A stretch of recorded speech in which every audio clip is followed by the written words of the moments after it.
A exposição Aspectos do Nosso Trajar foi uma exposição realizada pela Câmara Municipal de Viseu na Casa da Ribeira, a partir do material pertencente ao Museu de Silgueiros. A partir desta exposição, nós podemos dar uma volta ao trajar do povo português, designadamente do povo mais simples, mais humilde, porque em Portugal muitas exposições têm feito lá para as bandas de Lisboa, que é onde tudo acontece, mas aí é o Museu Nacional do Traje que se dedica ao traje dos salões, ao traje erudito, não dedicando grande importância ao traje popular. Neste caso, nós conseguimos reunir aqui na Casa da Ribeira uma coleção muito interessante que fala do traje dos portugueses. Visitar uma exposição de traje é visitar um aspecto muito importante da vida dos povos, neste caso concreto, da vida do povo da Beira Alta. O primeiro aspecto da vida é marcado pela grande necessidade, a primeira, a principal, que é a de arranjar alimento. Andar de sítio em sítio, em busca de alimentos, era o primeiro trabalho dos povos. Depois, logo a seguir, uma outra necessidade básica, a de ter um abrigo contra as intempéries, contra as feras. E, finalmente, uma outra necessidade, a de cobrir o corpo. Neste caso concreto, nós estamos a ver uma exposição, não já daqueles trajes com que o homem aproveitava para cobrir o corpo de maneira básica, para se proteger do frio, mas, neste caso concreto, já o homem, a mulher, acrescentou ao seu traje alguns pormenores que têm a ver com o gosto pessoal, que têm a ver com o gosto coletivo, daí que nos apareçam tecidos diferenciados, feitios a condizer com o gosto e a vontade do possuidor. Neste caso, nesta sala, nós temos aqui uma quantidade de trajes que marcam bem o que era a forma de cada um encontrar o seu traje. Por exemplo, eu poderia começar por este que está aqui, mais próximo de nós. Trata-se de um traje de todos os dias, trata-se de um traje de características populares, da gente mais pobre. Neste caso concreto, ele tem um ar lavado, tem um ar que até parece um traje de domingo ou de festa. Bom, é um traje pobre, mas de cara lavada, e por isso tem este aspecto. É que o povo, o traje que trazia todos os dias, lavava-o para determinadas circunstâncias. Lavava-o para ir à missa, lavava-o inclusive para o próprio casamento. Algumas vezes o povo casava-se com o traje mais simples e pobre que possuía. Então, tinha de combinar com o padre da freguesia uma hora bem cedinho, onde pudesse ir à igreja, fazer o casamento, mas de maneira que poucos ou ninguém os pudesse observar.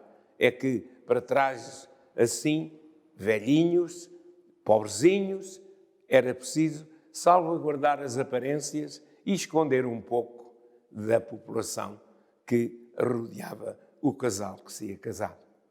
Este traje que está aqui próximo de nós é um traje de gente do povo, é um traje de todos os dias, é um traje que já serviu dezenas e dezenas de vezes. Já está bastante maltratado. Aqui deste lado já começa o tecido a deixar espreitar a saia que está por baixo, e 1, 2, 3, 4 pedacinhos de tecido, qualquer que ele fosse, este tecido, serviam para tapar os buracos que o avental já tinha. Este fato é um fato de gente rica. A maneira como as senhoras mais ricas se vestiam, em certos aspectos, não diferia muito da gente do povo, sobretudo no que diz respeito à poupança. Era preciso poupar porque os tecidos custavam dinheiro e mesmo a gente rica, que era muito rica de bens da terra, não era tanto assim em dinheiro, em metal sonante. Então, toda a gente aprendia a ser poupado. Neste caso concreto, uma saia de pano, que poderemos dizer de luxo, e uma blusa com um trabalho um pouco maior do que o habitual. Por outro lado, feitios trabalhosos, demorados, não era grande problema, porque, como dizia o povo, o tempo dá-o Deus Nosso Senhor de graça. E sendo assim, a costureira podia passar horas e horas a fazer os fatos, porque o pagamento da mão de obra era um pagamento sempre muito curto em relação ao preço dos tecidos. Esta capinha é uma capinha de seda, com este bordado, chamemos-lhe assim, com fita também de seda. Verifica-se que esta capinha já tem aqui algumas marcas do tempo e do uso. É que a senhora, possuidora desta capinha, tinha uma capinha destas uma vez na vida. E a mesma capa havia de servir para os batizados, para os casamentos, para as festas religiosas, para a ida à romaria, também na Semana Santa para as passagens pela igreja e para as cerimónias religiosas daquela época. Resumindo e concluindo, poupar era a palavra de ordem. Poupar era a obrigação de toda a gente na nossa beira. Neste fato, eu gostaria de salientar o avental. O avental, por norma, era uma peça de trabalho, era uma peça que fazia parte obrigatória do traje da mulher, e o avental tinha algumas características. E uma delas é que era, como dizia o povo, era campeiro. Campeiro quer dizer que tinha muito campo, quer dizer que era grande. Era grande por várias razões. Primeiro, para proteger a saia. Segundo, para, como avental grande que era, permitia que a sua possuidora, quando vinha do campo para casa, pudesse trazer no avental uma arregaçada de coisas, de fruta, de feijões, de produtos da terra que trazia para casa. Ter desejo de usar um avental deste tamanho não era para toda a gente. Era de alguém que, como é de dizer, que era capaz de ir um pouco contra os hábitos da sua sociedade. E por ele ser assim pequenino e por não prestar para nada em termos de utilização, é que o povo, com um sorriso maroto, dizia que este avental se chamava um avental tapa-crica. Neste traje eu queria apenas chamar a atenção para um pormenor. O pormenor desta cinta é uma cinta de lã, algumas vezes feita pela própria utilizadora, cinta que se utilizava sobretudo nas mulheres que realizavam trabalhos duros. Apertar o ventre era uma obrigação para evitar aquilo que o povo chamava as cobraduras. as hérnias, como diríamos nós hoje. Então, esta cinta servia para isso. E as mulheres que se habituavam durante uma vida a utilizar esta cinta já não podiam passar sem ela. Dizia-me uma velhinha que a usava toda a vida, que a usou até que em determinada altura já lhe custava a sentir aquele aperto, mas que antes dessa fase da sua vida, aquele aperto era fundamental. E o uso era de tal maneira generalizado que para as festas, para as romarias, algumas privilegiadas tinham uma outra cinta de uma outra cor mais alegre, vermelha, por exemplo, para levarem apenas para essas festas, como forma de melhorar o seu traje e, quem sabe, de chamar a atenção para um rapazinho que elas queriam conquistar. Estamos, neste caso, em face de um traje de homem, mas daqueles que eram os senhores da terra, os possuidores da terra. Era um traje de gente rica, como se vê pelo colete, pelo feitio do colete, pelo pano do colete e pela quantidade de botões que tem o colete, pois que os botões também tinham o seu preço e um colete que tivesse assim tantos botões era bastante mais caro do que aquele outro que tivesse muito menos. Chamou a atenção para o facto de ser sempre um fato preto. Toda a gente rica tinha um fato preto que servia para as festas, para os batizados, para os casamentos, para os funerais. Para o funeral ia-se de fato preto, para as cerimónias da Semana Santa. É uma marca, aliás, nós sabemos, até se costuma dizer que a beira veste de luto, porque toda a gente tem um fato negro, as mulheres também, para poderem ir a determinadas cerimónias. Estamos em face de um traje feito de um pano chamado serrobeco, que era um pano que não era nada barato e que, portanto, nos aponta para um fato de gente que não é a gente mais pobre, porque, era um fato mais para o inverno, mais para o tempo do frio. Também aqui se vê uma carreira de 7 botões no colete, com mais 6 no casaco, o que serve para dizer que era preciso ter dinheiro para comprar estes botões. Apesar disso, está aqui uma marca que, como já dissemos noutras circunstâncias, era preciso aprender a poupar e toda a gente sabia poupar. As calças que se romperam levaram um remendo para poder continuar a viver outro tanto tempo para além daquele que já tinham quando foram remendadas.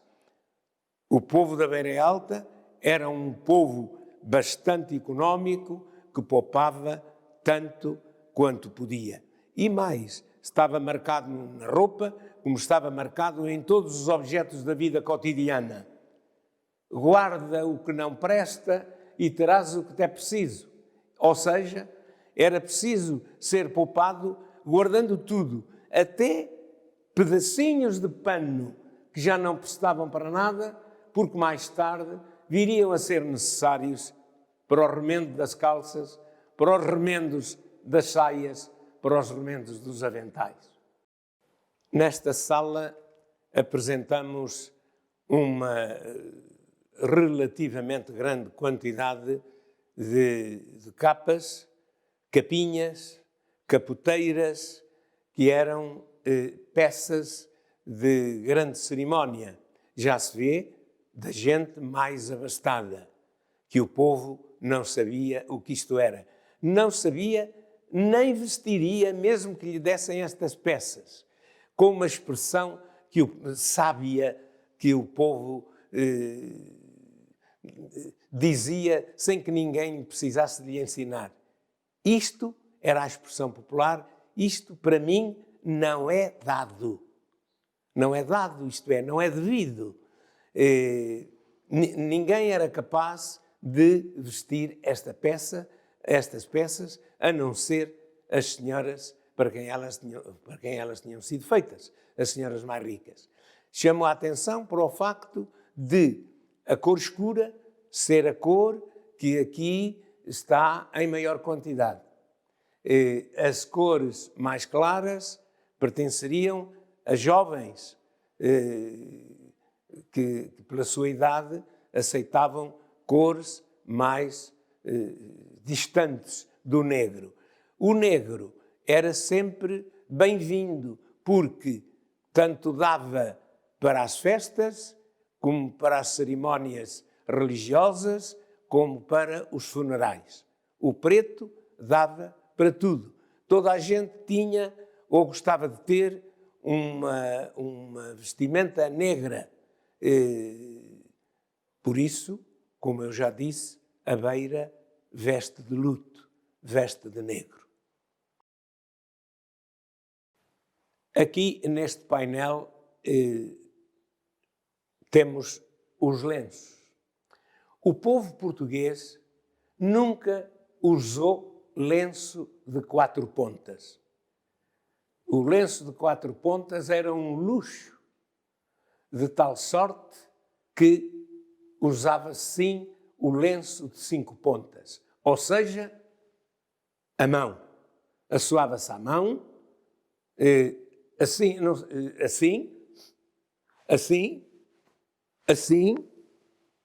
mas não com o lenço.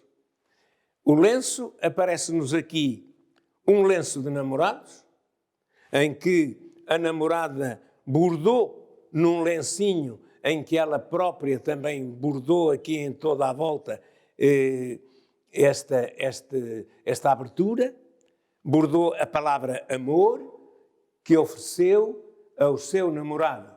E que o namorado, nos dias de festa, nos domingos, usava no bolso do casaco o lenço com a palavra amor virada para baixo. Era uma forma de mostrar à sociedade que ele próprio já estava comprometido. Esta era a marca do comprometimento, esta era a marca do próximo casamento. Havia um outro lenço, que era este que está aqui, um lenço de grande luxo, era o chamado lenço de Vênus. Era o lenço que o noivo oferecia à noiva, em situação já próxima do casamento, que era um lenço que também não servia para assoar, porque o povo, repito, não se servia do lenço para se assoar. Este lenço era um objeto de adorno que a noiva usava apenas como adorno. São marcas características da vida do povo português e essas marcas, algumas são tão interessantes que vale a pena estudá-las, que vale a pena recordá-las. Aqui, neste painel, nós vemos a passagem do velho corpete de atilhos e de barbas, porventura barbas de baleia ou outro material duro, que apertava o tórax da mulher e que tão mal lhe fez e que mais tarde veio a ser substituído por peças mais simpáticas, digamos assim. Temos aqui algumas que servem para apertar o peito, mas sem os malefícios, digamos, do antigo espartilho, e o corpete que o substituiu, apertando levemente os seios, e a primeira tentativa do sutiã. Este primeiro de tecido feito pela costureira que ia à casa fazer estas peças, porque, tratando-se de peças íntimas, tinham que ser tratadas apenas na intimidade da casa, com uma costureira a quem se concedia a amizade e a confiança para ela fazer para as senhoras aquelas peças de verdadeira intimidade. Aquele de cima é um sutiã feito pela própria. É uma peça de 1928, aquela peça que é um sutiã feito de renda pela própria usuária. Neste caso, estamos em face de um velho espartilho, uma peça que massacrou as senhoras da classe social mais elevada.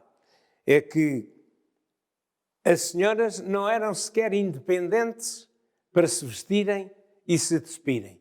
Precisavam de uma ajudante, uma criada de dentro, como se dizia, uma criada de quarto, para ajudar a senhora a vestir-se. E que apertava com estes cordões esta peça, que era uma peça dura, que tinha barbas de baleia ou umas varas de aço para que a posição vertical do tronco se pudesse manter. Era uma dificuldade enorme e lembro-me que, em determinada altura, uma senhora queixava-se para a tal criada de quarto que, com isto apertado, nem podia comer. Resposta: uma senhora que é uma senhora não come, debica. Quer dizer, come pouco, passa fome, é preciso garantir que o tronco, que o corpo, fosse um corpo de gente elegante. Quando as mulheres, no século XIX, começam a gritar pela sua independência, a chamada libertação da mulher, a primeira coisa que fizeram foi libertar-se desta peça. Porque só a partir do momento em que puseram esta peça de parte é que a mulher começou a ser independente para se vestir, para se despir, que era o primeiro passo da sua independência. Passaram depois para peças semelhantes, mas sem barbas de baleia ou barras de aço. A Belle Époque é um espaço de tempo de finais do século XIX e que vem a terminar praticamente no início da Primeira Guerra Mundial, em 1914, marca o grito de revolta da mulher para se libertar de uma série de coisas a caminho da sua independência. A primeira coisa foi libertar-se, como se disse, foi libertar-se do espartilho. Então, foi substituído por este corpete que já não tem varas e é apertado com botões. Neste caso, com botões de marfim vegetal, que é outra conversa interessante, a conversa dos botões. O que é o marfim vegetal? O marfim vegetal é vegetal, vem de uma planta, e como é da cor do marfim e que pode pensar-se que são feitos de marfim, por isso se chamam botões de marfim vegetal. E o que é o marfim vegetal? É o caroço de uma certa palmeira que se cultiva no norte da América do Sul e que serviu para fazer milhões e milhões de botões e que só sofreu uma guerra forte com o aparecimento dos plásticos, que por serem muito mais baratos, puseram de parte os botões de marfim vegetal. Mas convém guardá-los convém conhecê-los, convém estudá-los. Estamos em face de uma das peças mais curiosas da exposição. Trata-se de uma camisa de dormir de homem.